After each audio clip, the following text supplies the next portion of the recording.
bukas po ay mag-convene ang Committee on Justice. Ano po ang agenda nyo bukas? Preliminary matters lamang po.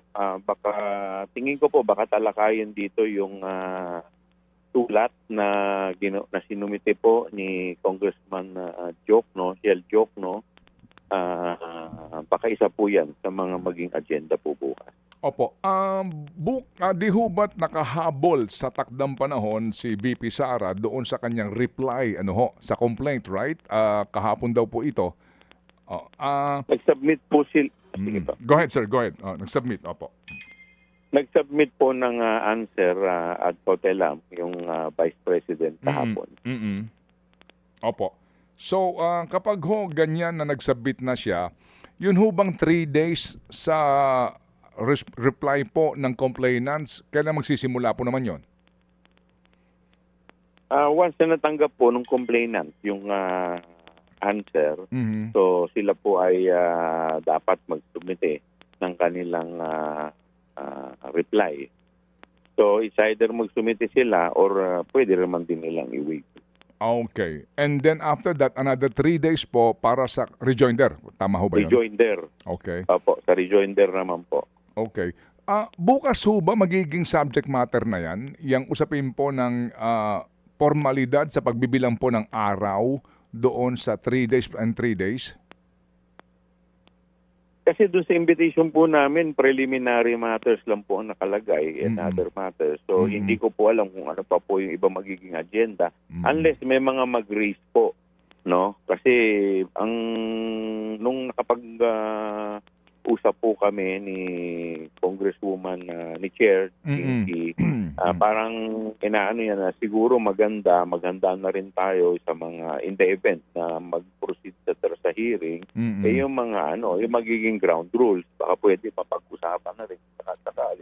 So baka isa rin yan sa mga magiging agenda namin. But okay. Yung detalye, wala po siyang na-discuss pa I see. Okay. Sige. So hindi pa kumbaga po ano lang po ito, administrative matters, Congressman. Tama po kayo dyan. Tama po kayo. Alright. Yung pong Madriag issue, ito ho ba ay ginawa ni Congressman Jokno through a formal communication o sa plenaryo po, paano po nangyari yun? Ang pagkakaalam ko po, letter. Dahil yun po yung nabanggit sa akin ni Madam Chair, may letter daw. So tinanong ko tungkol saan yan. Sabi niya, parang yung pagta-transfer yata ng, kasi nga, yung sa safety ni Madriaga.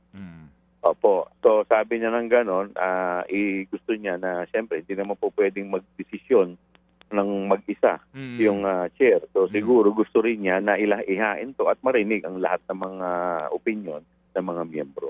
Okay. And then sir, yung pong sinasabi nitong si Ginoong Ridon, na yung dalawang abogado ni magpaparehistro, hindi panahon na ho ba para mag-formal na komunikasyon ang kampo ni VP Sara kung sino mga abogado niya sa panahong ito, o doon na po yan sa simula ng actual na po na pag-iimbestiga ng Committee on Justice? Well, actually, pag-sumite po nila kasi dun sa kanilang answer, nandun na yung mga pangalan ng abogado. Mga abogado. Opo. Pero wala pa talaga silang formal entry.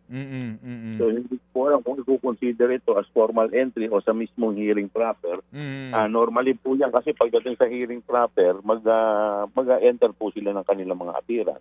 Opo. So, yung pong sinasabi ni Congressman Ridon na question doon sa dalawa, na umano ay kasama sa mga sa dapat magpaliwanag, Oo, sa isyong ito ho na kinakaharap ni VP Sara, hindi pa yan mapag-uusapan bukas.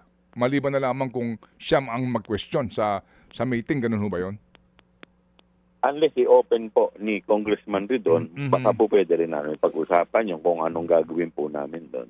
Mga kapatid, para sa iba pang mga balita at impormasyon, sundan niyo po kami sa X, Instagram, Facebook at syempre sa TikTok, True Network Mag-subscribe din po kayo ha sa aming YouTube channel, True Network. May website din po tayo, truenetwork.ph, at pwede nyo rin po kaming mapanood sa Channel 19 ng aming True FM TV. Lagi pa rin makinig sa radyo dito po sa 105.9 True FM dahil dito, lagi true sa'yo, kapatid.